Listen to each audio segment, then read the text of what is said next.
when Jack Newlin, a real estate lawyer, returned home, he got the shock of his life. His wife, Honor Newlin, was found brutally murdered in their dining room.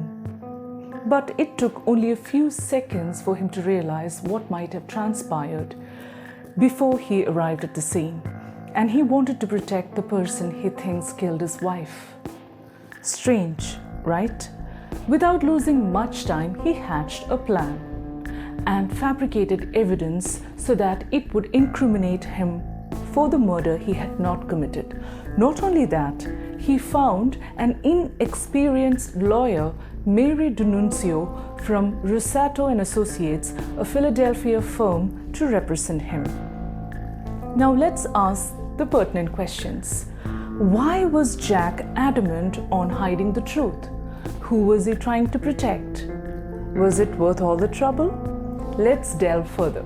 But before I do that, hey, I'm Shalet Jimmy. I'm from India. I love books and I talk about them here. I'm an avid crime fiction reader, hence they predominantly constitute my read and to be read list. But I assure you, I have other genres too. Welcome to Shalet Jimmy's Storyworld.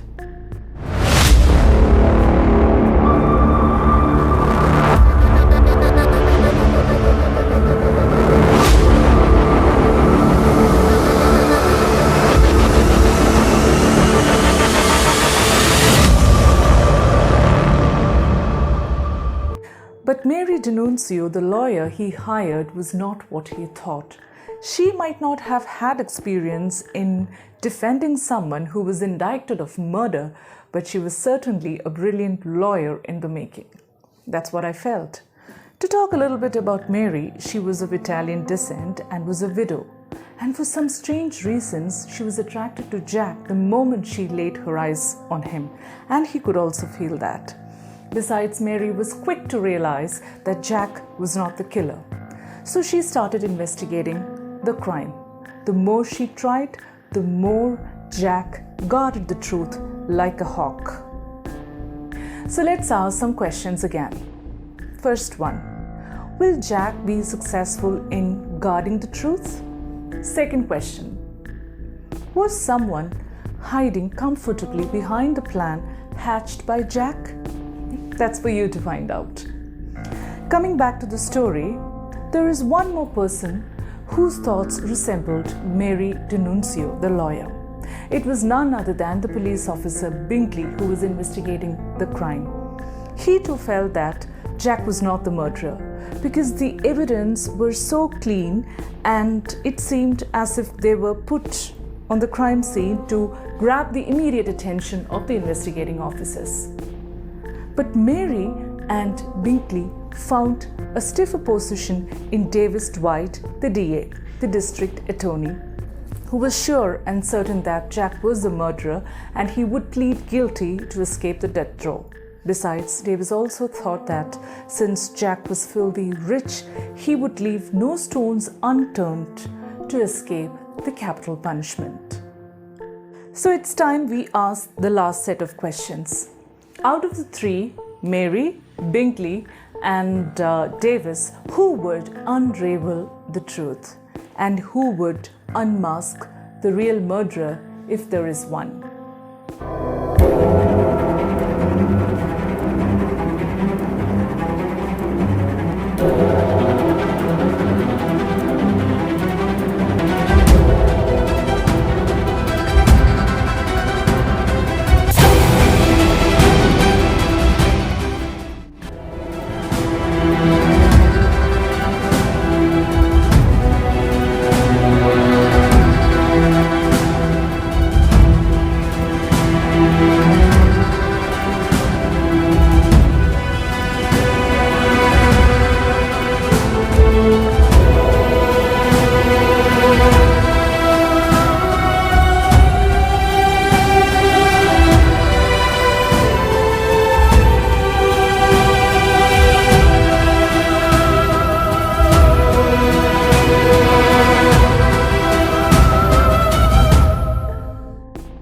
I have already told you this.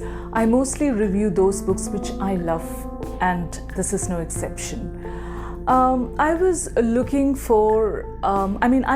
to read a legal thriller written by a female with a female protagonist, and I was so glad that I came across Lisa Scottoline again. I said again because I had read her before, once, and that was years ago, and I still remember the beginning of the story.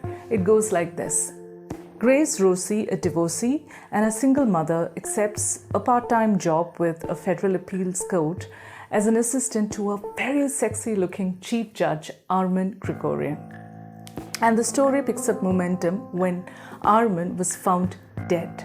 Everybody believed it was a suicide, but not Grace, because a few hours before his death, they were passionately making love to each other.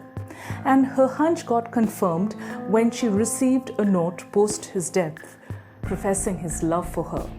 And she knew that one would not commit suicide right after he or she professed their love for someone. And then she set off to investigate the crime.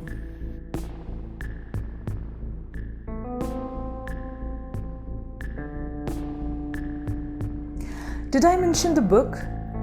It's called Final Appeal. It really had an interesting plot. You have to read it. And I'm looking forward to read more of her books. Sometimes I do think that certain crime thrillers, certain intense crime thrillers, lack emotions and sensitivity.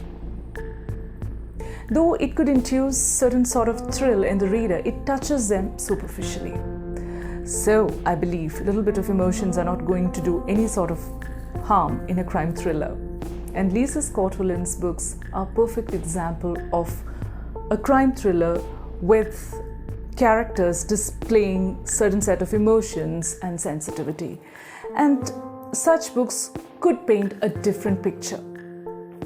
As I already said, the reader needs the character to display emotions so that they could get involved with the character. If it is a crime thriller, there will be a police officer investigating the crime. If it is a legal thriller, there will be a lawyer investigating the crime. What I'm trying to say is the job or the talent or the caliber partially defines a person. If you want to describe or define a person wholly, you have to bring it along the emotional side too. And to indulge in a crime thriller, it need not always give you butterflies in your stomach. Sometimes the process of reading can become joyous, and I would like to categorize Moment of Truth by Lisa Scottoline in the second category.